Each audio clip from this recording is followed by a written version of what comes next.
Don't. Oh, thank you for joining us for heading home day 2. The worry fest of yesterday is replaced with jubilation. Both batteries are 100% charged. The next stop is an easy 30 miles away. It is October 5th. The sun is shining, the winds are mild, and the temperatures in the moderate 70s. The plan is to leave Cherokee Hills Campground, connect to the Ohio to Erie Trail in Akron via a segment of roadways and the Freedom Trail to arrive at Hillside Park of Clinton. The 7 miles of road segments are dicey, narrow to no rideable shoulders, heavy traffic, and unavoidable in order to connect with the Freedom Trail. Arriving on the trail, riding becomes a breeze. There is hardly any bike traffic on the Freedom Trail, and very light bike and pedestrian traffic on the Ohio to Erie Trail in Akron. For a Saturday afternoon, that is a pleasant surprise. Stopping at the nearest McDonald's before arriving at the next overnight stay becomes standard operating procedure somewhere in week 1 of the Bikation. The simplicity of rolling into a carry-out spot, getting on the app to order the food, and having the ice-cold cola and hot tasty burgers brought out to Pete and me, hands down beats the rigmarole of setting up a camp kitchen to cook mediocre meals.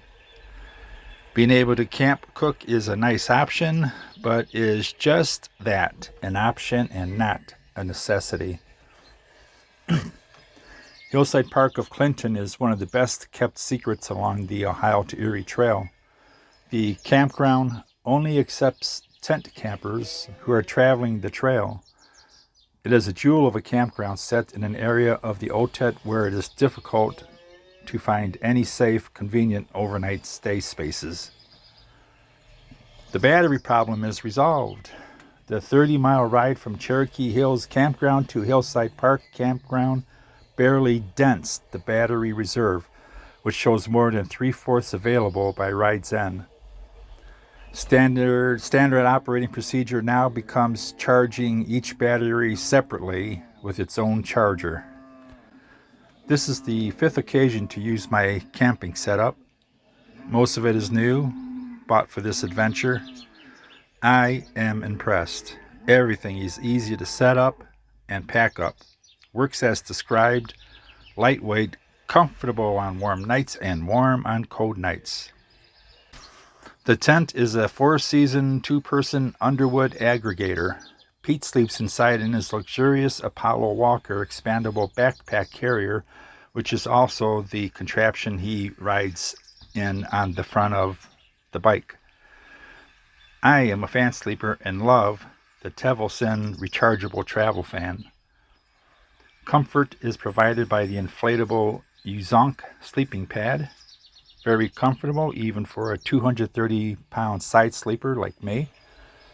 The built-in air pump is super easy to use. For warmth, the Zubelieves ultralight sleeping bag works great with the Tough Outdoors sleeping bag liner. Later in the adventure, night temperatures drop into the 20s. All is well with this setup. For a pillow, I stuff a feather vest inside a pillow bag. The vest comes in handy later in the week on those cold mornings. Don't.